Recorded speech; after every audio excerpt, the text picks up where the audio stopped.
నెల్లూరు జిల్లా సర్వేపల్లి నియోజకవర్గం ముత్తుకూరు పోలీస్ స్టేషన్లో దళిత యువకులను పోలీసులు దారుణంగా కొట్టిన ఘటనపై పుంగనూరులో మాల మహానాడు రాష్ట్ర కార్యదర్శి అశోక్ మీడియా సమావేశం ఏర్పాటు చేశారు. ఈ సందర్భంగా ఆయన మీడియాతో మాట్లాడారు. ఇరు వర్గాల మధ్య గొడవ జరిగి ఇరు వర్గాలకు పోలీస్ స్టేషన్లో కంప్లైంట్ ఇస్తే ఒక వర్గం జరిగి మాత్రం కంప్లైంట్ తీసుకొని దళిత కుటుంబాల మీద విశేష జ్ఞానం లేకుండా పోలీసులు దాడి చేసి జేబీఎం సినిమా తరహాలో 10 మంది మాల యువకుల మీద దాడి చేసి చేతులు ఇరిగిపోయేలాగా ఒళ్ళంతా రాజ్యంతో పుల్లపరిచారు. ఇది ఎక్కడ న్యాయమని ఈరోజు మాల మహానాడు ద్వారా మేము ప్రశ్నిస్తున్నాం. గొడవలు చేసిన ఇద్దరిని కూడా పిలిచి విచారించి ఎవరు తప్పు చేస్తే వాళ్ళ మీద చర్యలు తీసుకోవాల్సిన పోలీసులు కక్షపూరితంగా వ్యవహరించడం ఇది ఎంతవరకు సమంజసమో తెలియజేయాలి. ఏ ప్రభుత్వం వచ్చినా కూడా మాలల మీద దాడులు ఎక్కువ చేస్తున్నారు.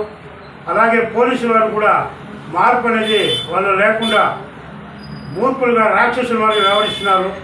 ఏ కాలంలో దళితుల మీద ఇంత వివక్ష ఎందుకు చూపిస్తున్నారని ఈరోజు మేము అడుగుతున్నాం. ఎంత దారుణం కొట్టారంటే చేతులు కూడా ఇచ్చేశారు.